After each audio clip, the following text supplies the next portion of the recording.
this piece as a, yeah, use it as a model. Is that good focus?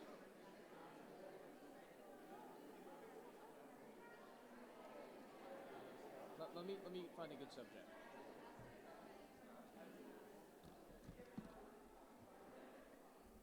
That should be good, right? Cool.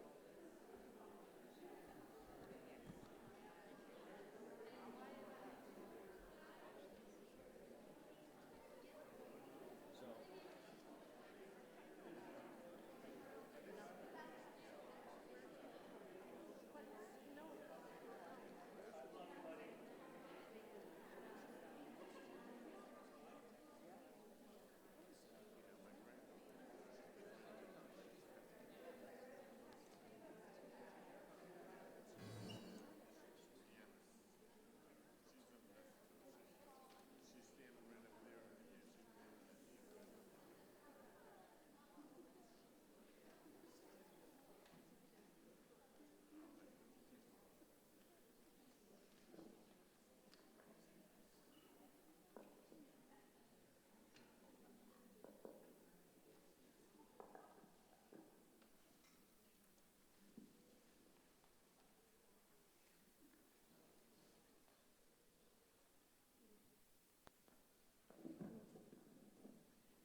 And now, welcome to the stage, your pre-show host for tonight, Sam Tabor.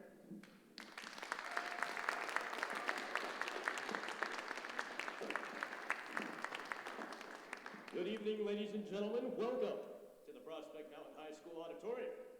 Before we begin, I have a couple prerequisites to go over with you all. In regards to emergency, let's say we have.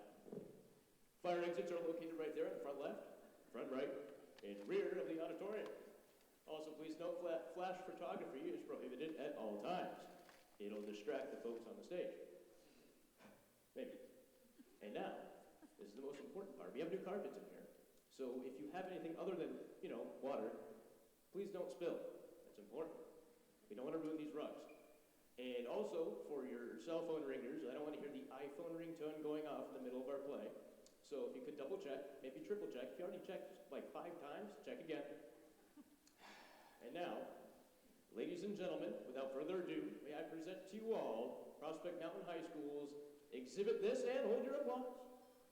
I have the honor and privilege of introducing our lead of our opening act tonight, Mr. Luca J. Pellegrini.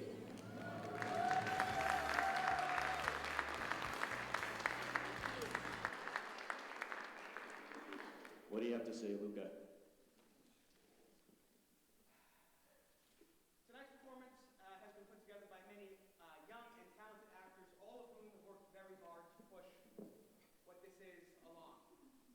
The arts are no stranger here at Prospect. In fact, it was here that I got my start as an actor. So to celebrate that,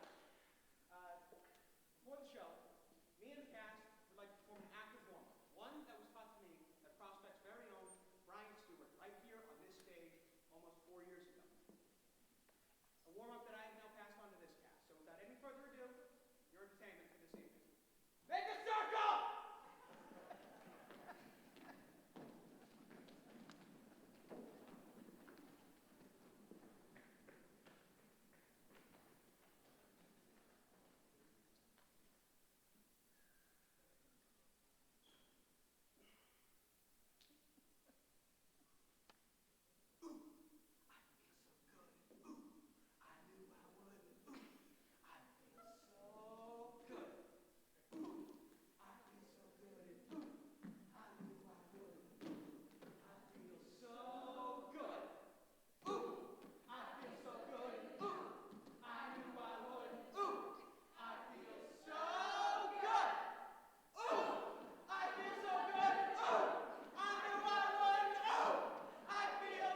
can't get off the wall to get a restraining order, so I'm stuck here with her. I thank God every day she wrecked her car and had to sell me for the money to buy a new one. That's a painting of your ex-husband? He's almost bald now. He went bald worrying about you stalking him. Oh, shut up. Call Park City, Utah Police. They've got candidates. That was like 15 years ago. And your painting is very handsome. Please don't feed the fire. He talks just like him. Do you know that? They all do. It's frightening, isn't it? Mm-hmm. Mine's a former mistress.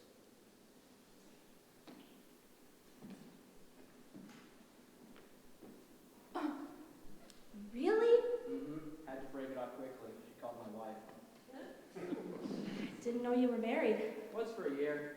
Then I got into sculpture. My hands went one way, my wife the other. Can't do sculpture and keep a relationship. Too much touching. Definitely. Want lunch? The usual, huh? Absolutely. No. It's all right. I said no. Rachel, listen to me. We'll be back within 3 hours. That's how we started. It's not the same. A thought. A little sketch on a napkin. Listen, I'm talking a turkey sandwich. Then all the promises. We'll be back in 3 hours. You won't come back today. I know it. I'll keep her company. Talk to him. I should. Please.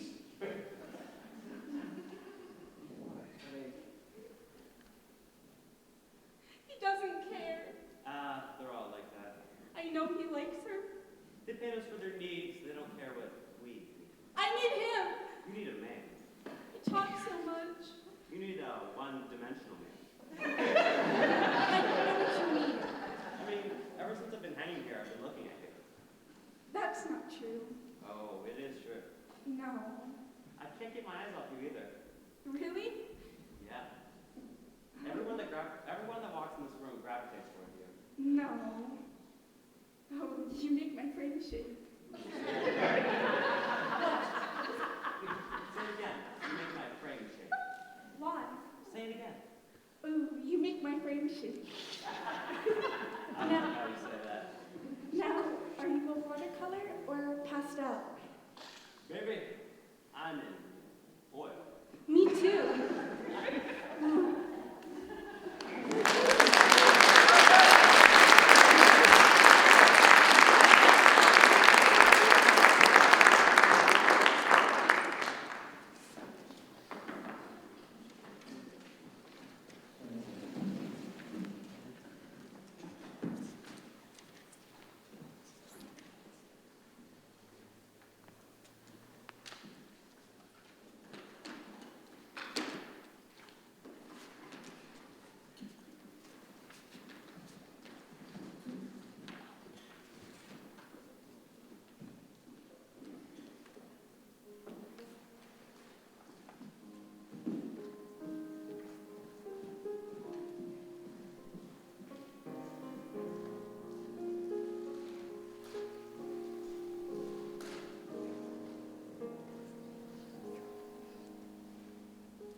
As soon as I got the job at the museum, everyone told me, don't date anyone at work. Good advice. They usually say, don't dip into the company ink. Emily, in charge of strollers at coat check, says, don't sample the company palette. So the first guy I date, he's a waiter in the cafeteria and a part-time student in Islamic art. It's a nightmare. He virtually stalked me, gives me an omelet. It's a wristband, knockoff of an early medieval bracelet from Greater Iran, early 11th century. Had 4 hemispheres flanking the clasp. It was gold, gorgeous. I swear it had a homing device. Besides the fact all his friends drove cabs, he could track me down in a half hour. It wasn't until I started dating Hans in Armors and Weapons that he accepted the armor back and left me alone. Then we found out it was early 11th century. He said he borrowed it. I think his arraignment's next week. Then Hans, big, blonde, built like the Alps, an expert in Swiss daggers. That should have been a big clue. Hans' favorite dagger was the one that had on the ornamental scabbard the very appropriately chosen theme, the Dance of Death. Another glaring clue. First date, Hans said we go out for stay of doe season. I figured we go out in the forest with binoculars, walk around and look at the female deer who come out that day to do God knows what. So I prepare a picnic basket, wine. Hans brings 2 medieval crossbows. He shows up in camouflage. One of the crossbows included his mom's favorite, made of strips of horn and whalebone, which she graciously allowed me to use. I start crying, drop the basket, mumble something about Bambi's mom. In the parking lot, Hans' van is filled with his friends, both male and female, drinking beer, yelling things like, "Come on, Hans, they'll all be dead before we get there." I swear one of the women had one of those hats on with horns on her head. It was very frightening. Then I met Henry Lamone, medieval art, quiet, religious, did his doctorate on South Netherlands 15th century cribs of the infant Jesus. These were 1 foot by 1 foot devotional objects given to nuns taking vows. Inside the bed there's usually a relic. He seemed the sweetest, most sensitive guy. My parents loved him. We dated for 3 months. I'll just tell you one thing. He kept insisting that I get really short hair. I didn't mind. And then he wanted me to dress like a choir boy. Enough said. Then I found his magazines, met his lover, Albert. He started crying. It was sad. He still bakes me cookies sometimes. We have lunch first Wednesday of every month, which catapulted me into my wild period with Alberto from Abstract. Drugs were involved. A lot of things I'd rather not mention. A lot of clubbing. For 9 months, it was an intense, surrealistic fabric of faces and torsos, totemic figures, and strobing soft blue. There were maybe 35 Lear jet rides to explore the allegorical descent of our relationships. We hung around with the pre-Roman art of Italy people a lot. Talk about decadence. They make Caligula's parties look like a bar mitzvah. Then, I had the nervous breakdown. I lost it. I was conducting a tour for 6th graders in American paintings. I was describing the painting The Approaching Thunderstorm by Martin Johnson Heade. You know that? I thought I saw the men in the painting. I thought I saw lightning bolts in the painting. I told the kids to duck. They did.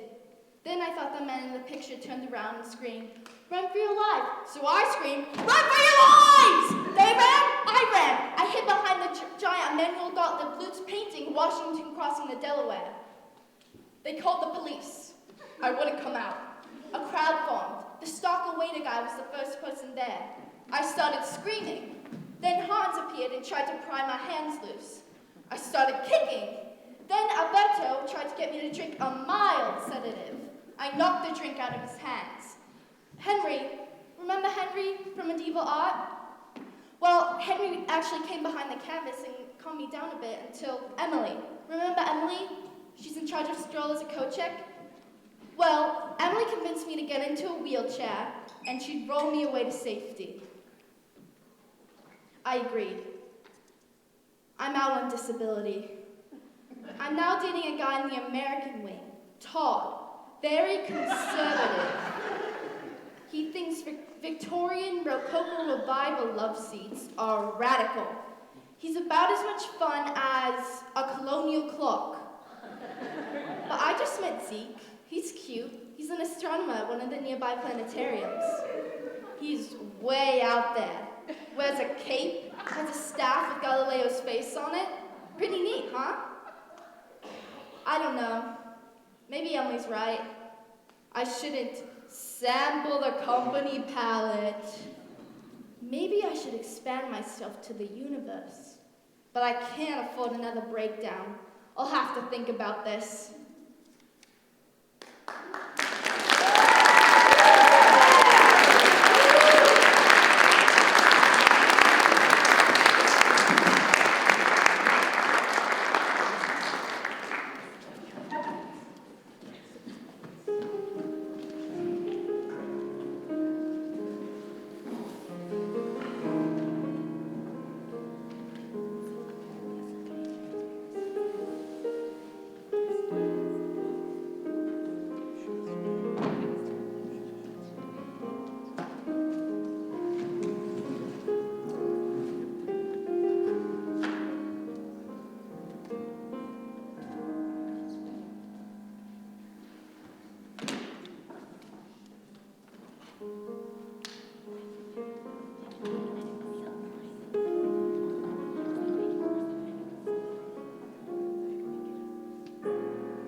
I'll beat you in both life and in cards.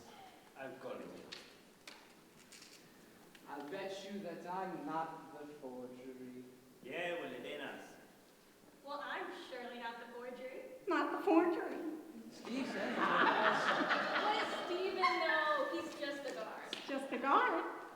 The name became extreme impressionist when he created Mark. No, don't do that. I'm just saying, we have light colors, A's viewpoint. We have no need to defend ourselves. I'm just saying. We are well documented. We know what we are. It doesn't matter what we know what we are. What matters is what they know and what they think they know. That's the truth. That's the truth. That's enough. Did anyone hear anything about that pamphlet that curator was hanging around? I heard something. The one the patrons are reading this afternoon? The one that announced that one of us, I was straining, could not catch which, was chosen to travel to Paris for his summer grand gala at either the Musée d'Orsay or the Louvre. Oh, wouldn't that be wonderful? Do be careful though, they might hang you up next to that naked lady at Paris. What was her name again? Courbet. Yeah, Courbet. I'm quite comfortable with my sexuality, thank you. Pardon moi? And I am much more than that woman. No. No. Not true. I am the Monet's allegory to the five senses. We've heard this how many times? I am smell. Violets. Touch and sight. Monocle. Hearing. Parrot. Parrot. And taste. Orange. And you could be a forgery too. Now, how come I can't be one? I think you'd make a wonderful allegory. I have smell. He doesn't bathe. I was onion. That was a thank you. Your squash cigarette. Even better. You have hearing, I have my guitar. Music. Absolutely. taste. I have my red red wine. It's very good. What about sight? I'm a flashy guy. You're singing a song. Your sight. What about touch? I'm touching my guitar. My touching creates music. You use music for hearing. You don't have anything for touch. That's where my ruffled pants come in. You're rude and demented and very drunk. And maybe a forgery. Well, that would about just round me out now, wouldn't it? And I have speed too. It's been aping to me in just 2 hours. That's noted in the guidebook. Someone's coming.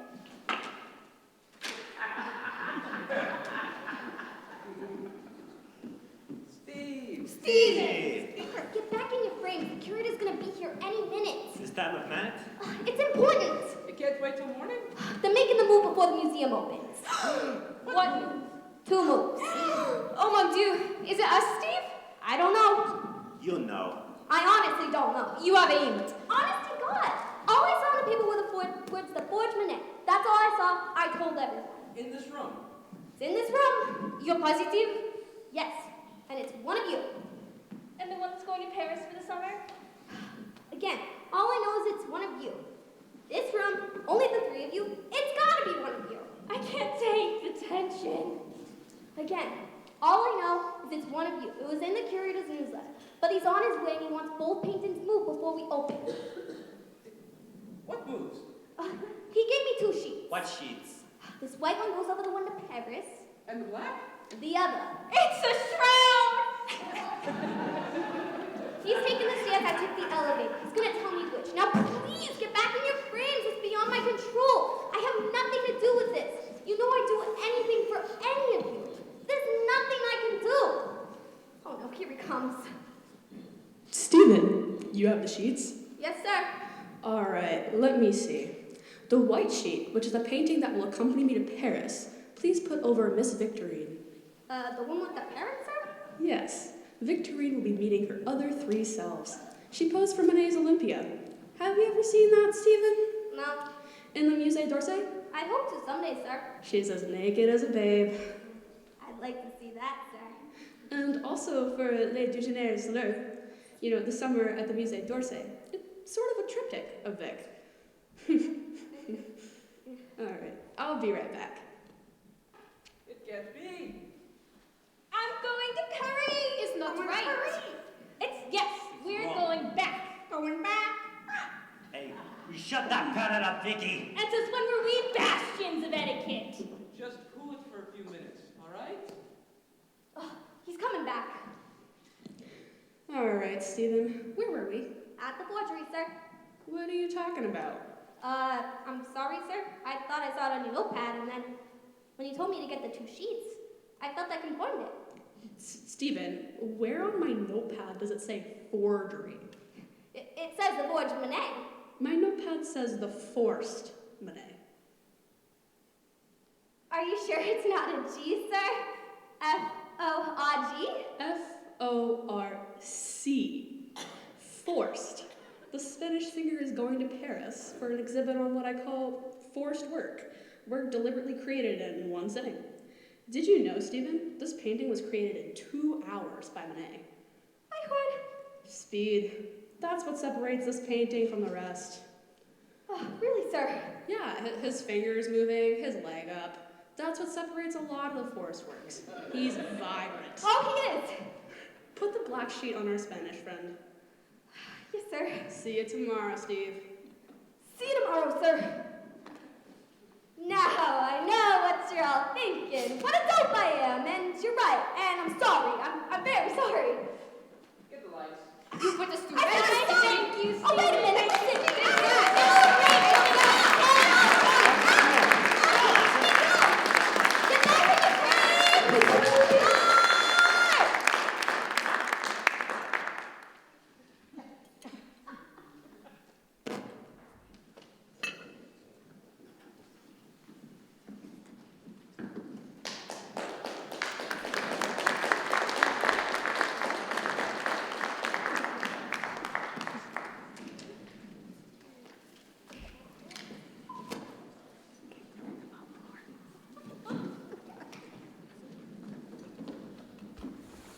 Hello. You are probably wondering why I called all of the museum guards here today. As curator of this museum, I have never had to do this. And I thank you for leaving your homes for this, the worst emergency in our history. Let me cut right to the catastrophe. The painting of George Seurat's study for a sunny afternoon on the island of La Grande Jatte has escaped. The entire painting's population exited the frame around 3 a.m. this morning. Our night security video filmed them exiting using a makeshift ladder from the roof garden. Men, women, children, dogs, a monkey, they're all gone. A few umbrellas were found in the hedges outside the museum. Two picnic baskets filled with homemade lock-picking devices and cutting tools were abandoned about a block away. It seems they used the sails from one of the boats on the water to make the ladder. Nevertheless, they're gone. It's going to be rough finding them. What we are going to do is form into groups of 3. Each will have a specific zone around the city. Remember, they've probably split up. They could be anywhere. Remember, if you do see one of them, they will appear very clear at a distance, but when you rush them up close, they're gone. They disappear. This is pointillism. This is why in your package you will find 2-tone red lens glasses to wear that may aid you in forming a closer view. Let me warn you, they don't work very well. But that's only half of our disaster. Another painting escaped with them. Jean-Baptiste Pater's The Fair at Lausanne. It is a troupe of actors dancing at a fair. These are jesters, clowns, a motley crew. Also with these actors in question, the entire village watching them is gone. We estimate more than 200 characters. This is the largest breakout in our history, far topping last summer's fiasco of Paul Cézanne's The Card Players, which we easily located and captured on the Coney Island roller coaster. Today we are talking more than 250 people. You have copies of their pictures, blown up flashcards of each character, a cell phone. My friends, I remember one of my first assignments as a guard during one of these breaks. It was an escape of the young innocent man and the 4 gypsies from Georges de la Tour's The Fortune Teller, which was exceedingly tricky because they were exceedingly good at doing exactly what they were doing in their painting, picking pockets. They escaped in the morning rush hour. They walked right down Fifth Avenue with the frame, dressed in 17th century clothes. They made it to Washington Square Park, Greenwich Village, blended right in. And they had a lot of money on them when we found them. And guess where we found them? They were watching a matinee of The Fantastics. To this day, when I walk by, they all start humming, trying to remember. My point is, they could be anywhere. Airports, subways, hitchhiking. Some last-minute comments. One, if you've heard any other piece talking about this today, word spread like vandalism. Please let me know. 2, no comment to the media. Not that they'd believe us or are interested in our gallery meltdowns. 3, I would like to personally commend the 7 guards who will be featured in this month's newsletter for crafting this monthly Women Contraband Picture run by the drawings and paintings that were trying to complete themselves. I commend you for noticing the new brushstrokes. Those drawings and paintings and questions are at the lab. They will be restored. And finally, 4. Good luck, guards. Remember, they stand out. They're only 2-dimensional, and right now they feel excited to be out and wandering. Soon, they'll realize their purpose in life. They'll start to panic, and they only need to see you, so keep visible. They'll run right up to you and plead to return to their canvas. It's part of their nature. It's like one curator once put it. It's like us swimming in water. It's fun, but we know we don't belong, and soon it becomes very evident we must return where it's safe. Oh my God. Guards, I have some shocking, though comforting news. Both paintings and all of the characters have been located. They were all arrested about an hour ago after they ran up quite a tab for lunch at the restaurant Sardis. They tried to pay 17th century 2-dimensional money, and the maitre d' called the police. He said they all looked a little sketchy. And as we speak, they are being debriefed. And from there, they will have a short residency in the home for wayward paintings. So with that news, there is only one thing left to say. And that is, at least we've had a peaceful resolution to this and our most serious dilemma to date. Thank you, officers.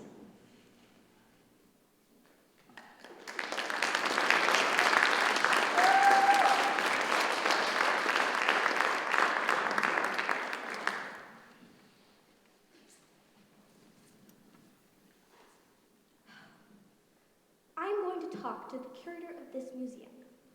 I'm going to right now. I am so frustrated. I'm getting the curator of this museum to change the title of my portrait because I'm sorry. I am very, very sorry. And my question is, for how many hundreds of years must I apologize? I never hurt anyone but myself being a prostitute.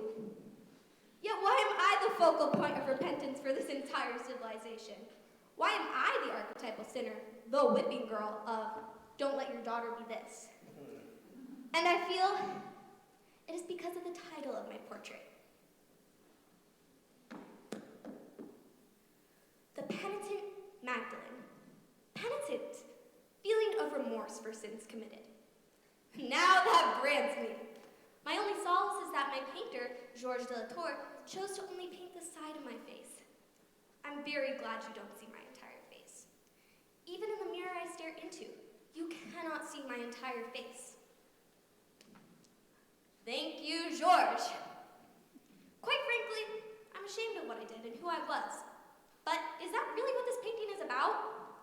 In this painting, I'm at the moment of my epiphany of what a terrible life we are leading. I say we because I have 3 sisters. Georges painted the 4 of us Magdalens. That was nice of him. So there's company in the demand. And we all feel the same way. I feel. Why at this moment of conversion can't I, be called Saint Magdalene? Or just Mary Magdalene? Why accent the moment before the point of change when the point of change is what this painting is about? Or maybe this is a woman's issue. Maybe it is once a prostitute, always a prostitute. You're branded, and that sticks. No matter what else occurs in one's life, no matter if later in life, like I do, you become a saint.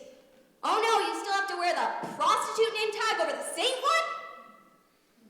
Or maybe it's just men's fascination with prostitutes. Maybe that's what it is. Which is funny because there are a lot of prostitutes in this museum. On the portraits, I mean. Prostitutes have been models from time immemorial.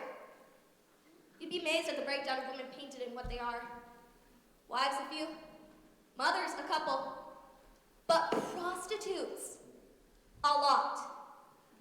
Sometimes I wonder whether it's a God thing with artists to try and take something of little societal value and thus change worth suddenly through brushstrokes, setting themselves up as more godly than God, or at least the doers of God's ultimate will.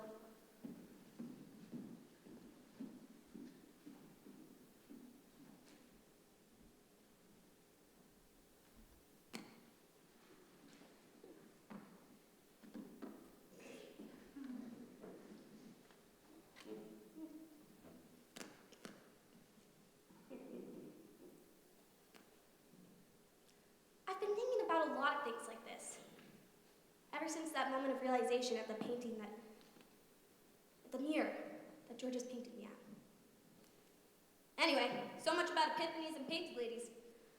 I get to talk with the curator in 7 minutes. Wish me luck.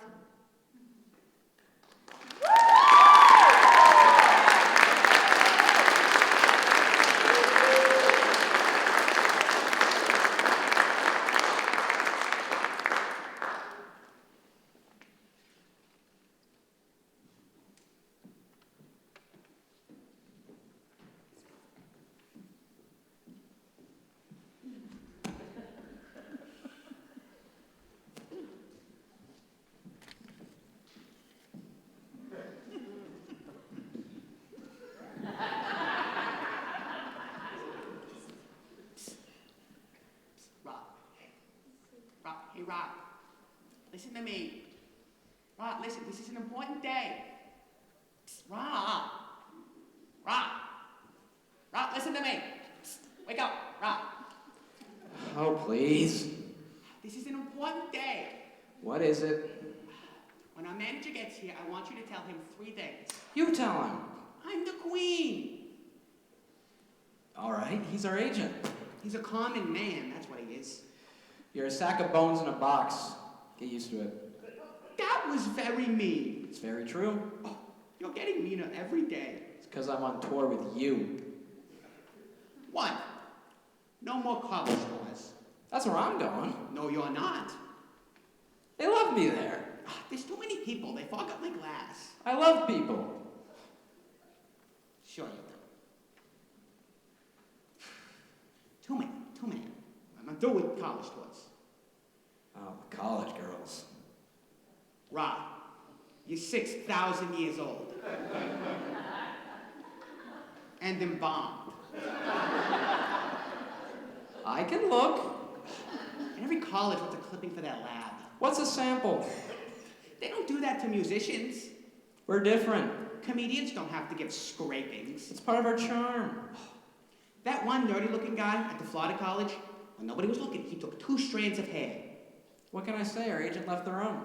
Say, no more tours. Has it happened before or since? Number 2, ask how many frequent flyer miles we have, and get the exact figure of what we need to get back to Egypt. I'm not going back. You're going back. Nope. I say, you're going back. Say all you want. What, are you deserting me? I'm not deserting you. You're welcome to come along and bitch all you want. Customer! So, you used to be the king of Egypt, huh? Look at you now. You're in a vacuum. Hey, Queenie baby, what's happening? We'll go kissy for the 21st century. You're looking good, babe. Aw. For a rock! Aw. Jerk. Okay, flyer miles. What do we need to get back? What does that guy think he is? Why are they always so mean to me? Not always. They are. He just made fun of me. Oh, please. He said I'm in a vacuum. He called me a rock!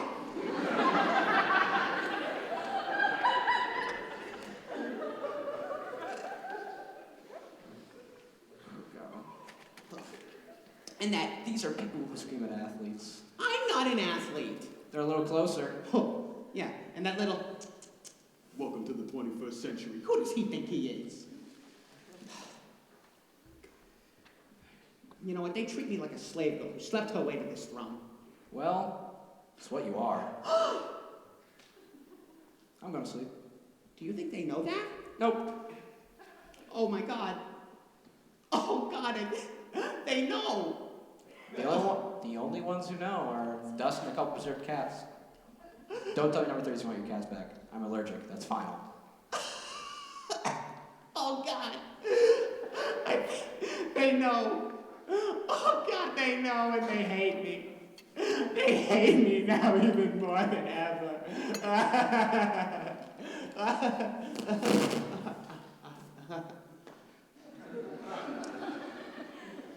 And number 3 is, I want a facelift. Oh my God. Did you hear what I said? I want a facelift. Mummies don't get facelifts. Statues get cleaned, paintings get polished. I don't see why not. I've never heard of it. I want my eyes bigger. Listen, this whole sagging thing up. Now look at that. Rob. Hey, see, I'd be pretty again. I'll ask. Don't ask, demand. You're a king. Customer! Don't be alarmed, it's just me. Hey, Rick. So, lock these doors. Everything all right? Yeah. How about you? I'm good. We just have a few things we want to talk about.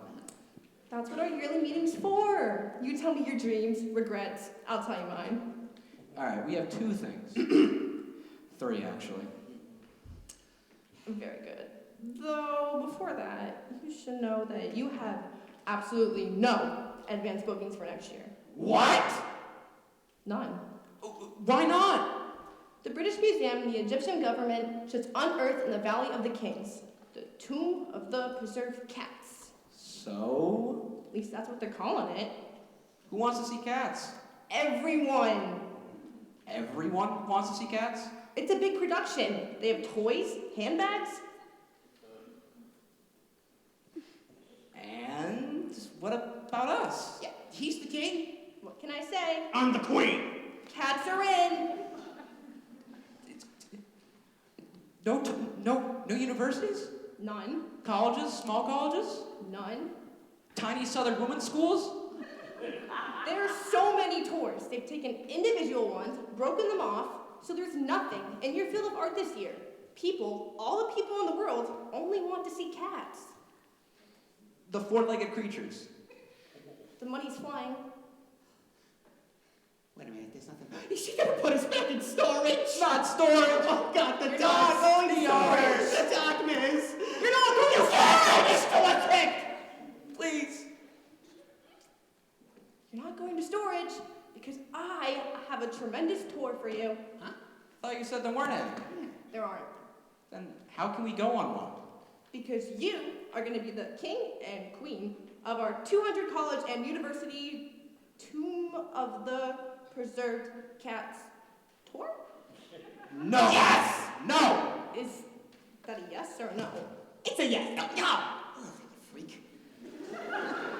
It's a yes. Okay. I'll be back, but I need an answer. Why'd it have to be cats? It's that or darkness. The fur.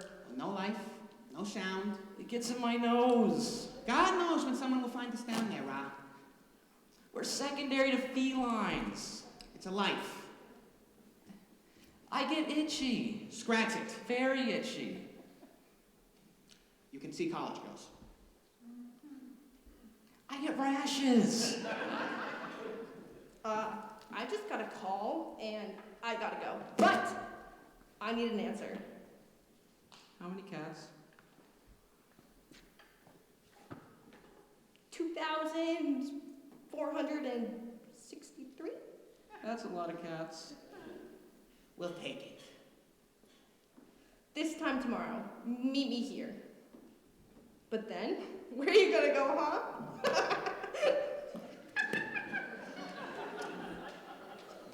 You know whose cats those are, don't you? My brothers. I told you to give him a job at the palace. It's always my fault. No, I don't trust him. Let's send him down to that delta town of Bubastis. Everything's my fault. He gets involved with that cat goddess Bast. Now that was a woman. He built her that temple. Women like that deserve temples. Yeah, and now they're having annual festivals, burying mummified cats in large cemeteries. She even looked like a cat. Well, I hope you're satisfied. I'm going to sleep. And who's getting the last laugh? He is. Ha ha. What goes around comes around. Oh, Rob, wait, I remember. There's one more thing. Rob, listen to me. Rob, don't ignore me. Rob, psst. Psst. Psst. Psst. Psst.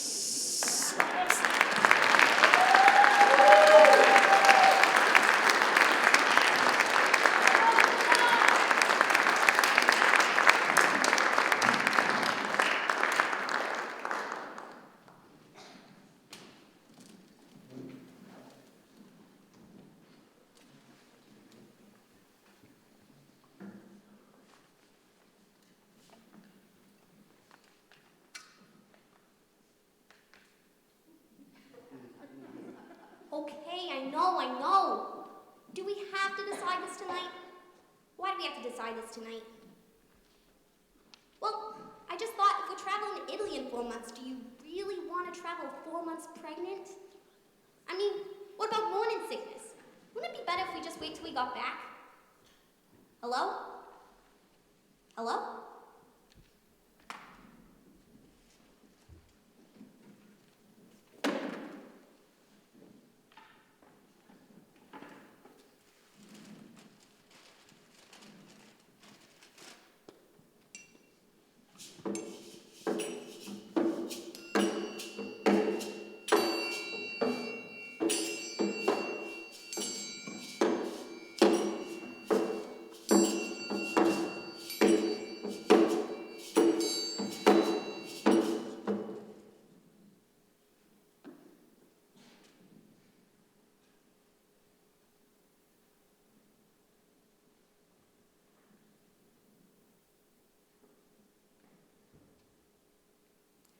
Cynthia, honey.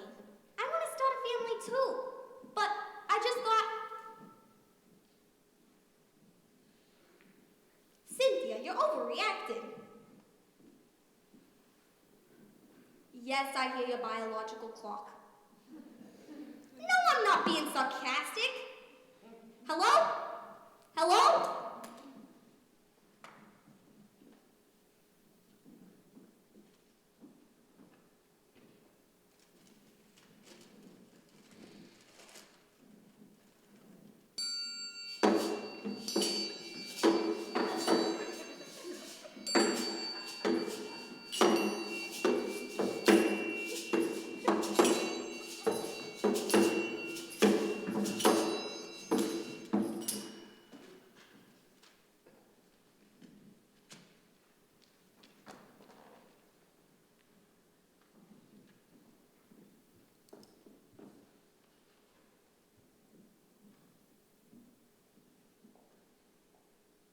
Cynthia, honey, listen to me. Just listen to me for a second.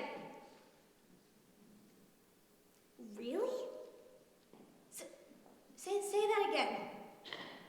What are you wearing?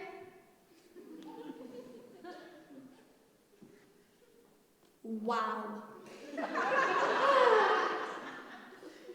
Cynthia, honey, come on, this isn't fair. You know I took off 3 times early last week. I can't. I can maybe get off an hour early. I've used just about every excuse known to man.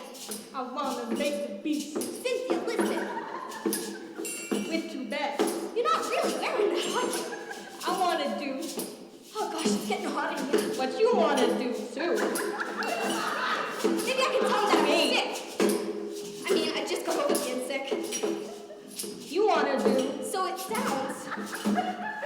what I wanna do Oh, Cynthia, honey, don't whisper like that. to you. It makes me crazy. Honey, hold on a second. I think I heard something.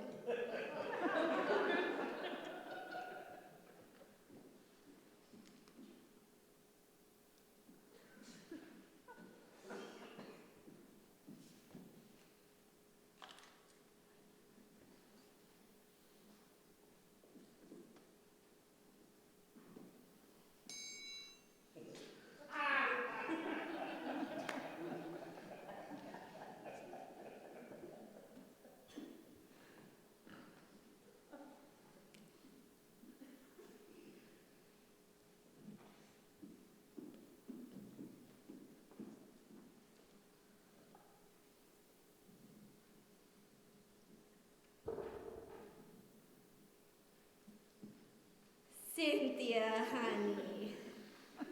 I was just thinking, maybe that trip to Italy isn't as important as starting a family. Well, that's what I was thinking too. Really? I'll be right home. I hope I know what I'm doing. I think I know what I'm doing.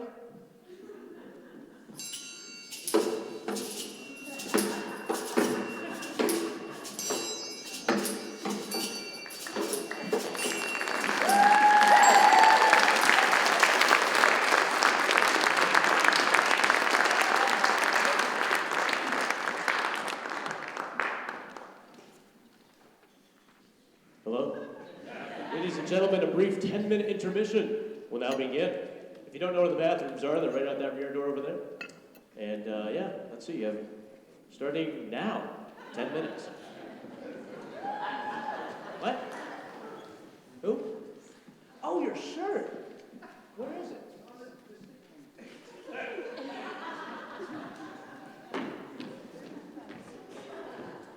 Yeah, intermission. It's all you guys. What do you mean, shirt?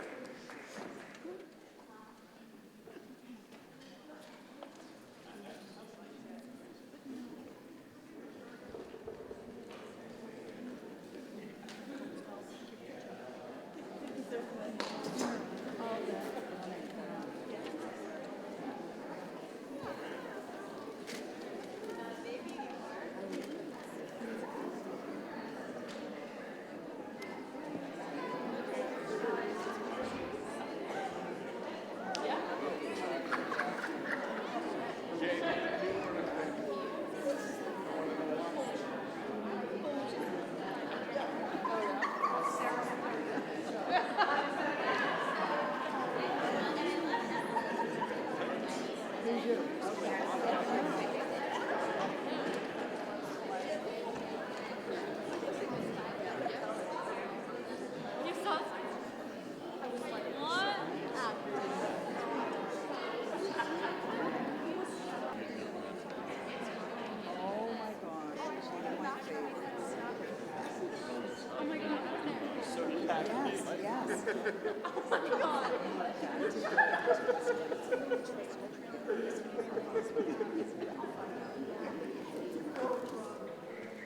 sure there'd be somebody on.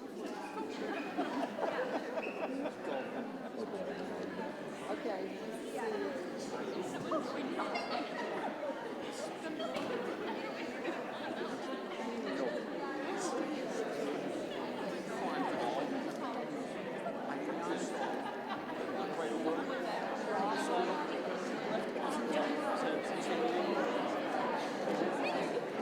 Ladies and gentlemen, your pre-show host intermission, pre-show intermission, pre-host intermission show host, Sam Tamer.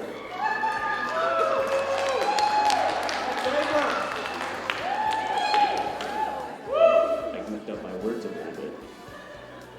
I hope you get the idea. My announcer guy isn't here today. I called him, and then he called me like an hour later. That's good. Saying, hey, I can't come. I said, why? I forgot. Great. Anyway, ladies and gentlemen, the host show will now begin. Thank you all for coming back in such a timely manner. That is all.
Can I ask you all just for one thing?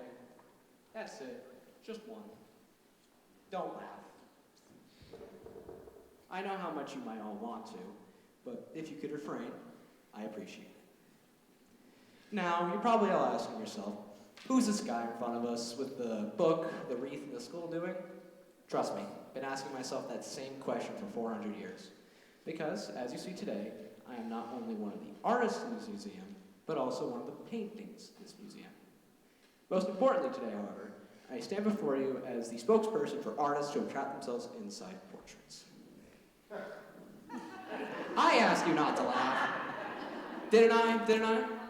I see all of you, all your upturned ends of your mouths, all this snickering. I know what you're all thinking. You're all thinking, you wanted to paint yourself, now hang there, right? Admittedly, you're right, especially in my case. Gosh, I don't know what I was thinking. I was hanging around with a philosophy professor at the University of Pisa when I had the brilliant idea that maybe if I paint a serious painting, people will take me seriously as a painter. So, start thinking, and I decided upon a philosopher contemplating existence and a brilliant poetic epiphany of 3 short words. I chose 3 because of the archetypal significance of 3. I'm a bit of a numerologist along with being a playwright, a poet. And then I got to thinking, who better to be the subject of such a great painting other than myself? The worst decision I've ever made. So, I started, again, thinking, should I wear a cypress branch or a laurel wreath to signify mourning? I, of course, went with the laurel, the more pretentious choice of the 2. Then I borrowed the skull from a doctor friend, and this is my own book by another Stoic philosopher, Seneca.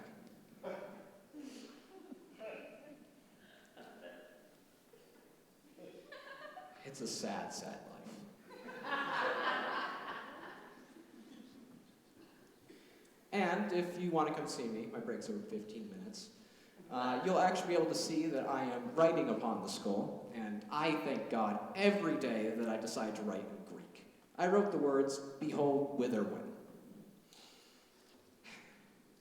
Luckily, the only salvation of pretentious writers is that we choose to write in languages that no one understands.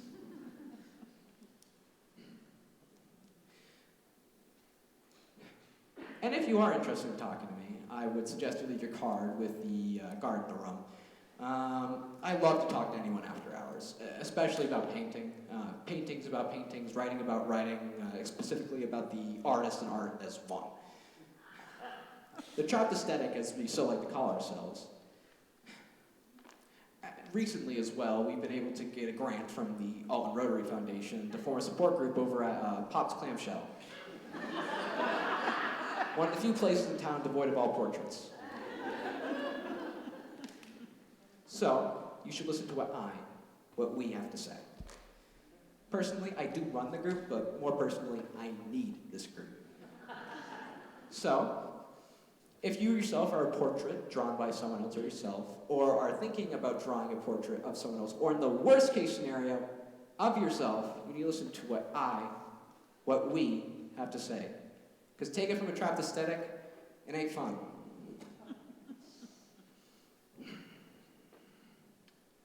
Behold, whither, when. God, what was I thinking?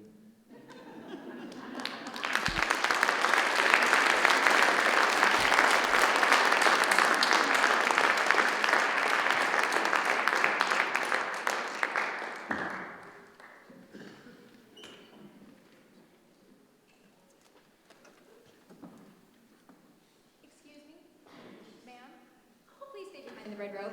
Thank you. I graduated art school with honors. I've had many drawings and many shows all over the city. My mother thinks that I am a thriving artist. I make a living off of it. I don't, obviously. And that's how my problem, or what I like to call my big lie, started. When a friend of a friend told my mother that my work was at this museum. Excuse me, ma'am, but taking a flash photography is not permitted. Besides, that picture makes an inexpensive postcard and a wonderful poster in our gift shop. You're welcome. So my mother calls, and I don't know why I decided to tell my mother that, Yes, this museum, this monument to art, has decided to include, in part of its permanent collection, one of my drawings. So she's in Montana, and I'm here. Everything's fine, right? She put a story in the local paper they called, I gave him a couple of quotes. And I thank God every day it didn't go any further. So I felt safe. Until one day I was standing here, and around that corner on a very crowded Saturday afternoon came my mother. Excuse me, could you tell me where the Richard Paratoni is? The card all the way over there said it'd be in this room. I hid my face. My mom started looking at one word after another, glancing up and down with her bifocals, bragging to some patrons that her son had a drawing in the museum. But that's when I got the idea, when my mind flipped to its dark side. I ran to my best friend Roy. Roy is the guy in the Costume Institute. Roy knew the story. Roy knew what had to be done. So I went back to the room, and Roy told me to wait at the door. And Roy did the deed. Holding out his arm, went up to my mother. With all the charm of Judas Iscariot, Roy said, We have been informed that you are the mother of Richard Paratoni, one of our artists. My mother beamed. She nodded. For the first time in her entire life, she could not speak. And taking her arm, Roy escorted my mother all the way down to one of our museum's greatest masterpieces. Studies of the Libyan Sibyl. It's a sketch of a, prophet that the artist was using as a fresco on the ceiling of the Sistine Chapel. Yes, Roy was now convincing my mother that I was Michelangelo Buonarroti of Florence, Italy, 1475 to 1564. But she bought it! She turned to a man standing next to her and said, That's my son's! The man said, It looks like a Michelangelo Buonarroti. To which she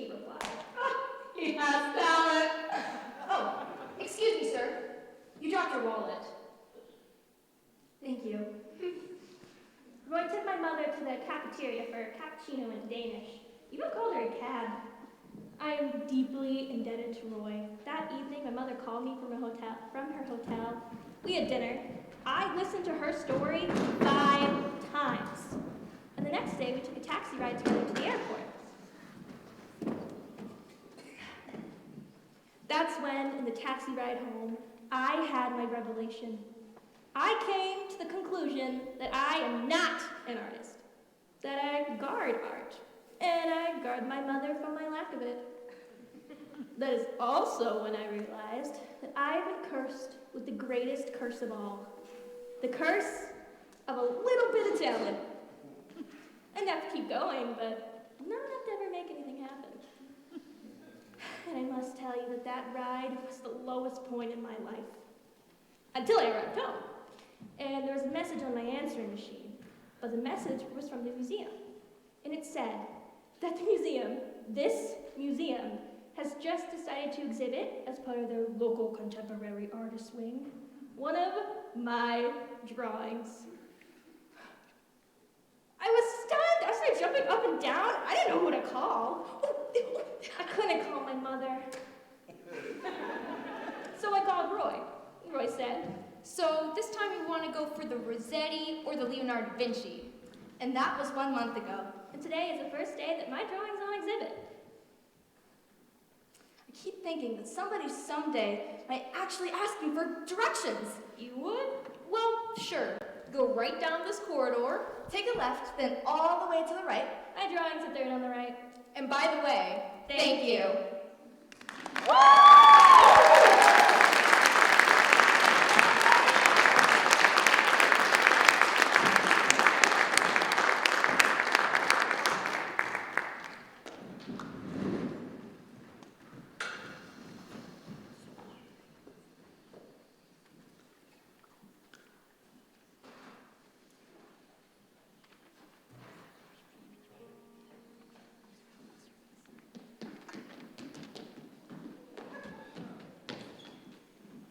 All right, the lobby. I'm almost out. But where do I go from here?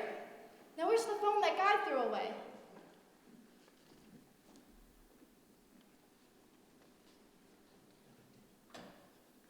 Okay, now where's the number that Postmodern Nude gave me? And she made it. She has been back. 1555 Help Art.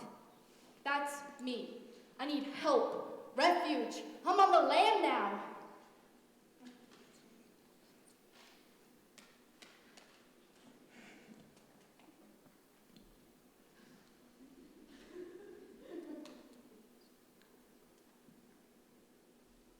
One, 5, 5, 5, HELPART.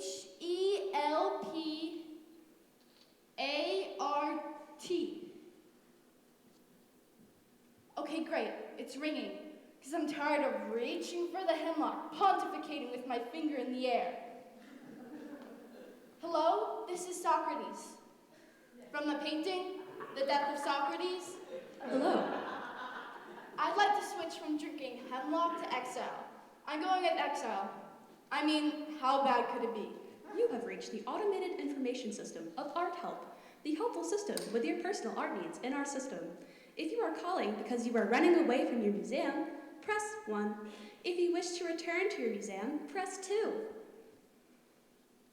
1. You have pressed 2 to return to your museum. No, I'm escaping. If you are lost inside your museum, press 1. Outside your museum, press 2. Being held hostage, 3. To return to the main menu, press 4. 4. You have pressed 3. Held hostage. No, I wanted 4. This isn't logical. If you are being stolen as we speak, press 1. Already stolen, press 2. Press 3 to return to the main menu. 3. You have pressed 1. Being stolen. No, listen to me. If you are being stolen to make a statement, press 1. Stolen to be sold, press press 2. If you are being vandalized just for the hell of it, press 3. Press 4 to return to the main menu. 4. You have chosen vandalized for the hell of it. If you're being graffitied by youth, press 1. Ripped from your frame, 2. Partially shredded, 3. To return to the main menu, press 4. 4. You are being graffitied by youth. 4. You are being graffitied by youth and ripped from your frame. No, 4. You are being graffitied, ripped from your frame, and partially shredded. What is wrong with this phone? If you want this call traced and help immediately sent, press 1 now. If you would like to hear one of our many music selections, press 2. To return to the main menu, press 3. 3. Please. Security has been notified of your location. No. Oh no. If while waiting you would like to hear opera, press 1. Grand opera, 2. Madrigal, 3. Why is this Violin, happening? 4. Menu. 5. Sounds of the 1470s, 6. Sounds of the 1460s, 7. Cancel that. You have selected music of the cloistered nuns. For Sister Barb, press 1. Cancel everything. How does this turn off? For Sister Mary, press 2. It doesn't turn off. For Sister Elizabeth, press 3. Socrates, what are you doing? Don't come near me. Hey, why don't you say we talk? No, you don't. Art, help. Plus, we're in the lobby. People are watching.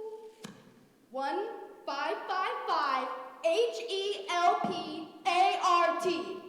Socrates, like you always say, be logical about this.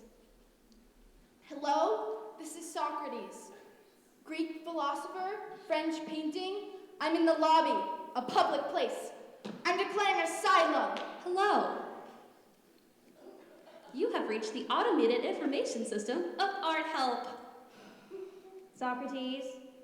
Listen, I was first exhibited at the Salon of 1787 on the eve of the French Revolution. The art system with your personal precepts in our system. Socrates, give me the phone. I stand for stoical self-sacrifice in a neoclassical style, and I demand an answer. Please give me the phone. Hello? I can't take it! I can't take it anymore! It's happening again! It's an answering system. It's inhuman, illogical. A lot out there is, that's why. Socrates, buddy. Isn't this what we've been talking about? Isn't this why I said I'd stay in here if I were you? And you like it in here, don't you? Like you always say, everything's numbered just in the right spot. I hear all the streets in New York are numbered. They're numbered, but that's where the logic ends. What about meaning? I mean, after all, isn't what all out there is what all in here is based on? Socrates, all the meaning of out there is in here. Is that right? Of course. They're looking for meaning, and you have it. We have it. I guess you're right. Of course I'm right. I just get confused sometimes. I mean, but when you think logically, it makes sense, doesn't it? Yeah, I guess it does. Thanks. Don't mention it.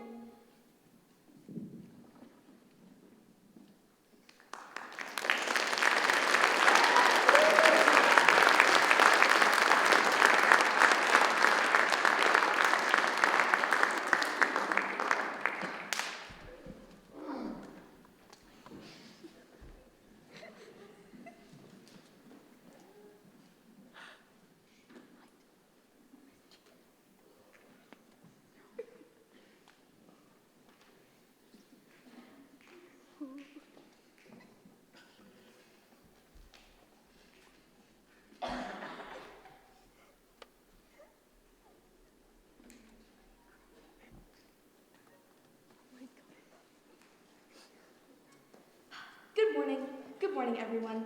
Please pull in a little closer. This is a little larger group than I'm accustomed to, but if we all just squeeze in. Sir, if you'll just squeeze. You guys are good squeezers. Perfect. Now if we can maintain this shape, follow me and listen. Your 21st century outcast evokes miseries of poverty and despair, like Pablo Picasso's masterpiece, The Blind Man's Meal. This will be a simply thrilling experience. Follow me. Does anyone know who this is? Anyone? Anyone? It's you! That's who it is. And that is exactly what Georgia O'Keeffe meant in 1927 in New York under the effects of anesthesia, reaching up to the distancing white dot of sunlight. See her arm reaching up to the distancing dark rains as she's being overwhelmed and sucked down into the vortex of darkness? Ever feel like that? No? You see, it doesn't just have to be anesthesia. It can be that feeling you get when your rent's overdue, or your boyfriend is hitting on your girlfriend, or that distancing white dot you stare at when you lie in your bed at night and contemplate when you're not getting cast in any more commercials, or can't even pound the pavement to get rejected. No, you're just picking up pocket change here and there, giving tours of depressing art while your whole life is spinning out of control. I really love this painting. Follow me. Gertrude Stein posed for this painting 80 times by Pablo Picasso. Many people said that Stein didn't even look like this portrait. Picasso said she will. But you see, it doesn't just have to be Gertrude Stein. It can be that feeling you get when you look upon such matriarchal, archetypal, demeanoring figures I'm sure we've all had in our past. Haven't we? Haven't we all? Look at her, all smug, sitting there watching soap operas while her kids are locked away in different rooms crying, "Open the door, Mommy! Open the door!" But she has no intentions of opening those doors. No, she just sits there, eating wafer cookie after cream puff, talking on the phone about her hair colors. And that poor little girl way in the back bedroom, crying, "Let me out, Mommy! Let me out!" No one can hear that poor little girl. And this woman, she doesn't care. This is quite a painting, isn't it? Follow me. Look at this. This is British 1992. Lucian Fraud's Naked Man Back View. Is this disgusting or what? This is a painting of British actor Lee Bowery. Huge man, head shaven, a landscape of flesh beaten by gravity. Someone get a towel! Crack myself up. But you see, it doesn't just have to be about Lee Bowery's naked back view. It can be when you see your own naked back view. Have you seen your own naked back views lately? Have you seen your own naked back view? It doesn't just have to be about time ravaging us, moment by moment, by day, by decade. My God, my breasts are sagging. My face, I mean, you really need money to maintain a career in entertainment, there's no doubt about that. When you're young and chipper, everything bounces and you're out schmoozing nude with the lights on, the world is your oyster. When you're out here sagging like poor Lee Bowery over here, you find that the only job you can get is painting nude for a landscape of flesh. Personally, I think you should just hand in your equity card and head for a New Jersey pasture. Wow, this painting really gives me chills. Next one. This is Edward Hopper's tranquil oil scene of a lighthouse and guard outpost on a jagged point of Cape Elizabeth in Maine. See the bright lights, the sky, the bright sky, and the feeling of isolation so prevalent in all of Hopper's work, from his people to his oceanless view of this powerful geometric form. And notice the bright lights over here as well, the wispy clouds, the deep contrast against the morning facade. It really does look like this from this angle too. My boyfriend and I vacationed there about a month ago. You wouldn't be able to tell the difference between now and 1929 when this was painted. Well, it's not my boyfriend. Not after that. Can you imagine that standing right there at this angle, that this pig had the audacity to reveal that he was sleeping with one of my girlfriends? Can you imagine something like that? Just because he's a young, gorgeous broker with money oozing out of every pore, that he could reveal he was sleeping with my entire apartment at this sensitive and artistic moment? think of when I look at this painting. Me crying among those rocks, he driving away, and then that intolerable bus ride. Next one. Don't trip going up the steps, or do. I don't know. Okay.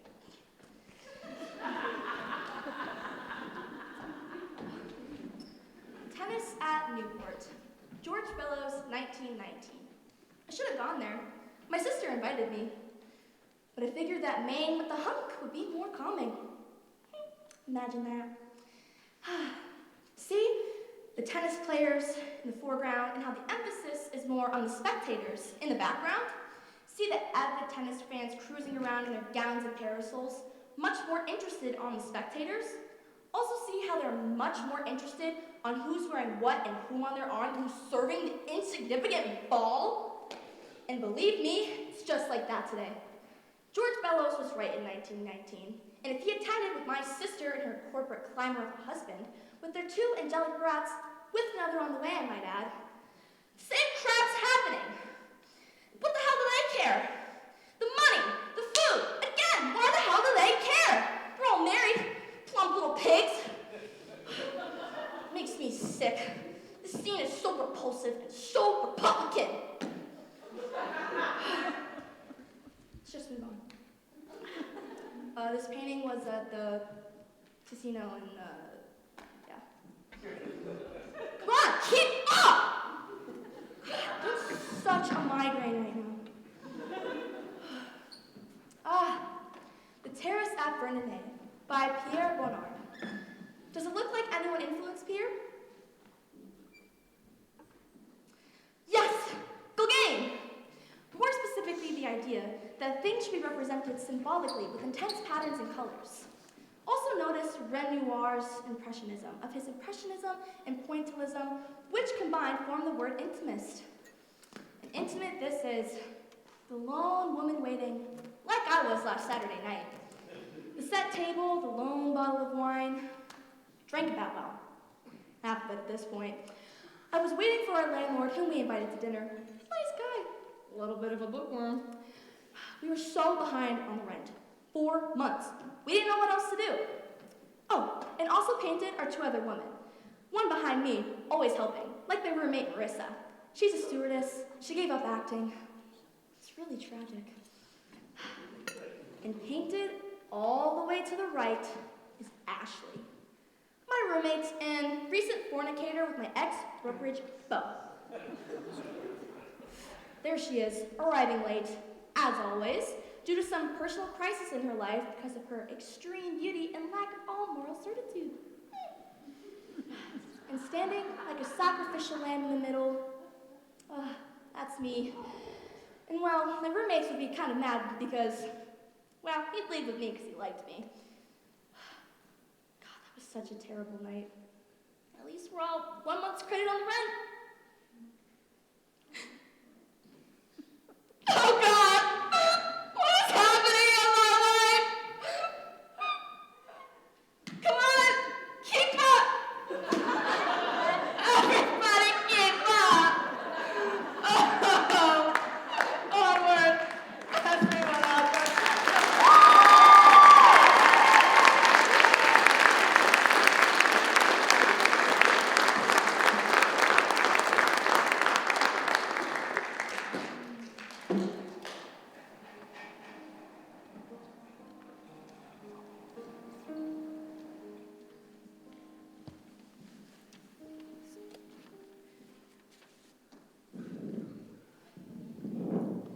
Pat,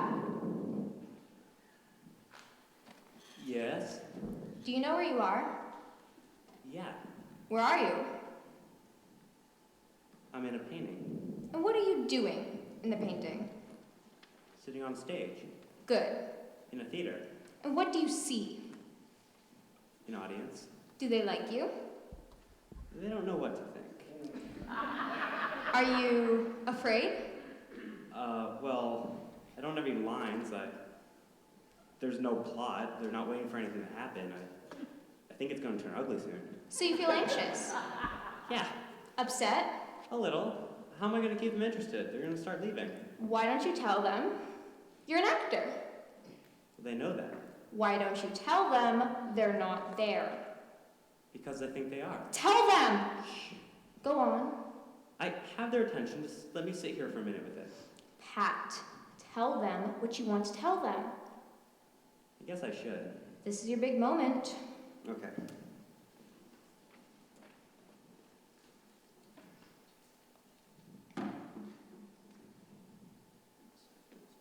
Welcome. I'm glad you can all make it tonight. I'm an actor in a painting, and you're an audience in a painting. If you're an actual audience, then I wouldn't be able to see you. I think that's right, isn't it? This is your big moment. I think that's right. So we're kind of in here, stuck in here together. Great logic. And I need you here because you're in this with me? I think that's right, isn't it? Ask about the artist. I'll get to it. Suppose they leave? I just covered that. They can't. Why not? It's a painting. You can't leave a painting. I'm pretty sure I see someone walking out. That's part of the painting. They can't actually walk out, just like they're always in the process of walking, just like everyone else is always in the process of listening. Where was I? Ask about the artist. Oh, do any of you know the artist? I'd like to ask about the painting. I'd like to know which of you did it. Now, don't kid me. I know who the kidders are. I know you're a kidder. And you. Pat, if one of them is the artist, it may only be a portrait of the artist, not the artist. Oh, no. See, that's your problem. What would the portrait know? As much as you. So what should I do? Well, maybe you're not a painting. I'm supposed to be a painting. My point is, maybe you're not. Then what am I? Maybe you're an actor in a painting. That's what I am. My point is, maybe you shouldn't be looking for a painter, you should be looking for a playwright. Maybe you're in a play. Well, I do have lines. Paintings have lines. No. Paintings have characterization. They have humor. Well, some do. They tell a story. Well, that's what I'm here to find out. What's my character? What are my lines? What's my story? And you don't think you have any of those? No, I don't know what the heck I'm doing. Actors are supposed to know what the heck's going on, right? Not always. You don't just, like, stand there. Not unless it's one of those theater of the absurd pieces. But paintings just stand there. Yeah. That's why I'm pretty sure I'm a painting. Makes sense. In audiences and paintings are the only type of audience that would put up with this crap. No, you'd be amazed what audiences would put up with. So, based on the lack of theatrical common sense, if you will, I'd have to assume I'm in a painting. Yeah, I see some in the audience moving. Some are fidgeting, coughing, reading their programs. So it's upsetting. I don't understand that, but... Pat, my point is, it does seem theatrical on some level. Wait a second, who are you? Another good point, Pat. And you're not in the painting. True, paintings rarely have soundtracks. And you tend to know what's going on. I have my questions. Are you the painter? No. Are you the playwright? No. Do you know either? No. But Pat, I do have something really quite frightening to tell you. What? This is the last page. You have a script? Yeah, but this is the last page, so if you have any more questions, I'd ask them quickly. Hurry up, half a page left. I'd like to know where I came from, why I'm here, where I'm going. I'd like to know who you are. The next line reads, I don't know. Is there a name on the script, a telephone number? On the front? Anywhere? No. 9 lines left. So what happens then? We can start over. But what happens to us? It says, lights begin to fade on actor in frame. So I guess that answers something. You don't think the playwright's going to write more for us, a plot meaning, do you? I think the art is gone, Pat. And we're at the last line. What is it? Well, that was it. But there is an author's note. Read it. Author's note. As an actor in a painting, you only have to play the one moment where the audience is frozen with you. Okay. Contrast this to a real play. You'd have to play many moments, hours full. That's true. So I would suggest you smile, look appealing, perhaps on the verge of doing something, like playing your guitar. And for this one moment, that'll be all you'll need. You'll be the envy of every actor to have the audience captivated with you, and in you, forever. Yeah, I never thought of it like that. It's a lot easier than most actors have it. I like that. Kay says, lights fade more, so smile. Smiling. Picked up your guitar, Picked it up. sitting in your frame. Yeah, You're about to play. about to play. The audience is rhythmic. I like this. It's the perfect part for an actor. Lights fading, We should do this again sometime. fading, And I really feel like I'm having a moment. fading. Even though it is forever.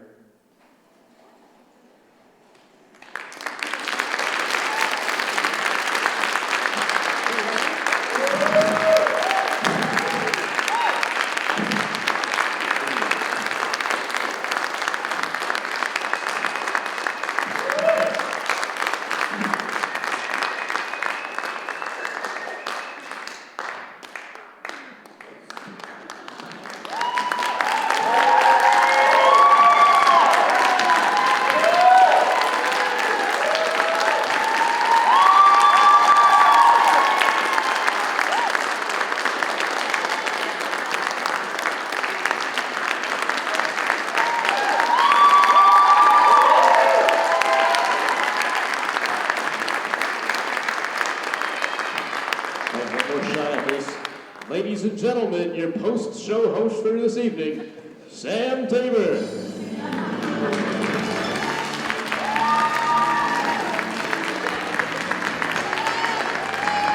You all did a fantastic job. It's a lot longer than I thought. Okay, that works. All right, Megan and Jeff, can you come up here, please? What is it? Jay, Megan and Jay, can you please come up here?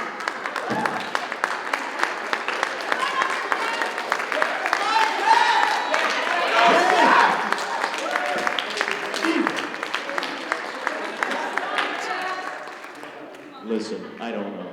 I've been here for 3 days. These are our directors, in case you didn't know who they were. So.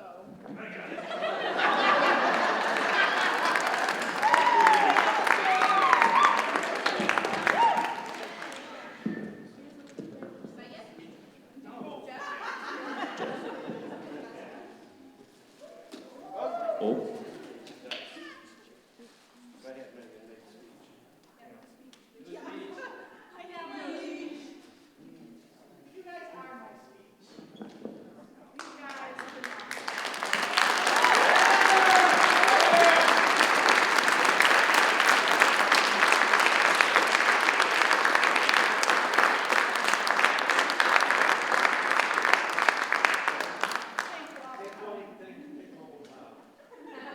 Ladies and gentlemen, exhibit this.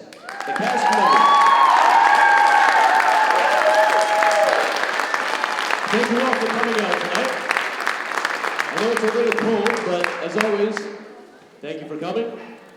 My name is Sam Tabor, and I need to get off the stage. Hey, watch the curtain now. Good grief.